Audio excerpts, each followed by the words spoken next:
सुप्रभात बच्चों, मैं डॉक्टर सविता टांक, सहायक आचार्य हिंदी। आज मैं कक्षा बीए पार्ट 3 में पेपर फर्स्ट में जो कि आधुनिक काव्य संचयन का है, उसके अंतर्गत हम नई कविता के बारे में बात कर रहे थे। इससे पूर्व की कक्षा में मैंने नई कविता के बारे में परिभाषा बताई थी, सामान्य स्वरूप बताया था, नामकरण के बारे में बात की और उनके प्रमुख कवि और रचनाकार के संबंध में हम वार्ता कर रहे थे। तो सबसे प्रथम रचनाकार थे प्रमुख कवि और उनकी कविता के कवि और उनकी रचनाओं के बारे में बात कर रहे थे। उसमें सर्वप्रथम हमने अज्ञे के बारे में बात की थी।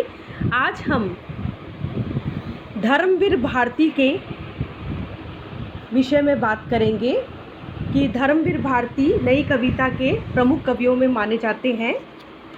प्रयाग विश्वविद्यालय में हिंदी अध्यापन के अनंतर धर्मयुग के संपादक भी रहे। पद्मश्री पुरस्कृत भारती के काव्य में नई कविता के विकास की कई मंजिलें हैं और उनमें आज के युग की नई चेतना है। इनका जीवन के प्रति यह नया दृष्टिकोण परंपरा से सर्वदा विच्छिन्न भी नहीं है और उससे एकदम अलग भी नहीं है। इनकी रचनाओं में सिद्धों का रतिवाद, वैष्णवों का महाभाव, अस्तित्ववादियों का क्षणवाद तथा छायावाद का रोमांच सब देखने को मिलता है। भारती की कविता का मूल स्वर है जीवन जीने योग्य है, उसे भोगना है, उससे भागना नहीं। रूपासत तथा वासना के चित्रण इनकी कविता में हमें यत्र तत्र देखने को मिलते हैं। प्रयाग के निम्न वर्गीय परिवार में जन्मे धर्मवीर भारती को सौभाग्यवश एक शैक्षणिक काल से ही एक ऐसा अनुकूल साहित्यिक माहौल मिला जिससे उनकी सृजन क्षमता और प्रतिभा निरंतर विकसित और प्रोत्साहित होती रही। भारती जी ने स्वनाम धन्य डॉक्टर धीरेन्द्र वर्मा, अमरनाथ झा, फिरोज गोरखपुरी, पंत निराला, शमशेर सिंह, महादेवी, अज्ञे और अमृत राय आदि के अत्यंत घनिष्ठ संपर्क में रहे। प्रयाग विश्वविद्यालय तथा प्रयाग से प्रकाशित होने वाली साहित्यिक पत्र पत्रिकाओं जैसे हंस, प्रतीक, कहानी, माया, मनोहर कहानियों ने साहित्य अनुकूल वातावरण बनाने में काफ़ी सहयोग दिया। यद्यपि वे हिंदी साहित्य के छात्र व प्राध्यापक रहे, किंतु उनका पाश्चात्य जगत के रोमांटिक साहित्यकारों जैसे शीले, कीट्स, मैकनिस और इलियट के रोमांसपूर्व साहित्य का व्यापक व गहन प्रभाव देखने को मिलता है। अपभ्रंशों में रचित सिद्ध साहित्य के अनुसिद्ध होने के कारण उनके मानस पटल पर रतिवाद, जन्मजात वैष्णवी संस्कारों के कारण आसक्तिवाद, सांत्र दर्शन के परिणाम स्वरूप क्षणात्मक भौतवाद और पाश्चात्य रोमांटिक साहित्य के रोमांचवाद की अमिट छाप देखने को मिलती है। निसंदेह भारती जी में एक नैसर्गिक सृजनात्मक प्रतिभा थी। यही कारण है कि वह पद्मश्री, भारत भारती तथा व्यास सम्मान आदि साहित्यिक पुरस्कारों से पुरस्कृत व गौरवान्वित हुए। महात्मा गांधी, जवाहरलाल नेहरू, जयप्रकाश नारायण, विनोबा भावे तथा डॉक्टर राम मनोहर लोहिया उनके वर्णनीय आदर्श रहे हैं। संभवतः इस बात को बहुत कम लोग जानते हैं कि वह एक स्वतंत्रता सेनानी भी थे। इसका ज्वलंत प्रमाण है भारत छोड़ो आंदोलन में उन्होंने सक्रिय योगदान दिया। भगवान ने उन्हें बहुआयामी व्यक्तित्व व अद्वितीय कृति से युक्त किया हुआ था। वे एक साथ हिंदी के उत्कृष्ट कवि, नाटककार, अद्वितीय उपन्यासकार, कहानीकार, अतीव सफल पत्रकार एवं कृति पत्र संपादक, विवरण लेखक एवं स्वतंत्रता सेनानी थे। इसके साथ ही हिंदी के प्रगतिशील लेखक संघ के सदस्य भी रहे। उनके अंधा युग की समीक्षा में एक नवीन संदर्भ का प्रयोग देखने को मिलता है। कनुप्रिया में चित्रित राधा का व्यक्तित्व अनेक विलक्षणताओं के मिलन का केंद्र बिंदु है।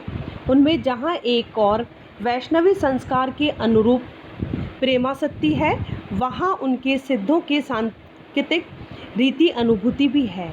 उनमें जहाँ एक और अनास्थावादी वादियों क्षणजीवी भोग का बिंब है, वहाँ उसमें दूसरी ओर अनास्था और भ्रमग्रस्त आधुनिक नारी का वह प्रतिबिंब है जो आज के जीवन की जटिल खींचतान पर चौराहे पे खड़ी प्रश्नाकुल मुद्रा में पूछ रही कि इतिहास के निर्माण के क्षणों में अब तक नारी के द्वारा नाना रूपों में किए गए योगदान की क्यों उपेक्षा की जा रही है। राधा कृष्ण की आंतरिक शक्ति है, वह साकार प्रेमा भक्ति है, वह कृष्ण के निरंतर प्रेरणा और अनुभूति की शक्ति है, वह निश्चल वह सहज प्रेम, वह व्यक्तित्व सर्व समर्पण का एक ज्वलंत प्रतीक है।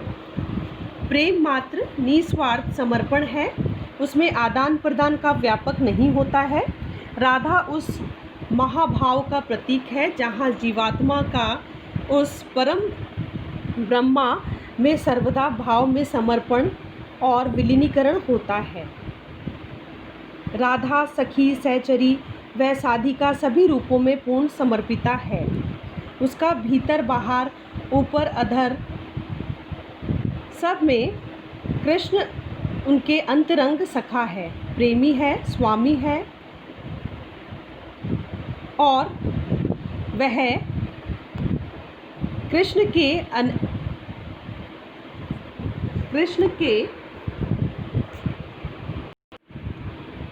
कृष्ण का वर्णन किया गया है। नारी को श्रद्धा, ममता, करुणा और प्रणय का पुंज, विशुद्ध ज्योति आलोक का परम पावन पुंज कनुप्रिया के शब्दों में देखने को मिलता है। बिना मेरे कोई भी अर्थ नहीं निकल पाता, तुम्हारे इतिहास का शब्द शब्द राधा के बिना सब रक्त के प्यासे अर्थहीन शब्द हैं।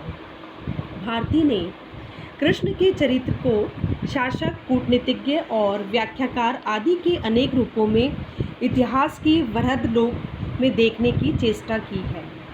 कनुप्रिया में राधा के माध्यम से कुछ इसी प्रकार के प्रश्न, संशय और आग्रह उपस्थित किए गए हैं। नारी नर की केवल वासना संगिनी ही नहीं पर वर्ण युगे इतिहास की विधायिनी भी है। 50 और 60 का दशक रचनात्मक साहित्य सृजन के चरमोत्कर्ष का समय था। इसी स्वर्णिम समय में भारती का अंधा युग 1954, कनुप्रिया 1959, गुन्हाओं का देवता तथा सूरज का 7वां घोड़ा जैसी अद्वितीय रचना की सृजना की। अंधा युग का देशव्यापी मंचन हुआ। गुन्हाओं के देवता व सूरज का 7वां घोड़ा उपन्यास का फिल्मांकन हुआ।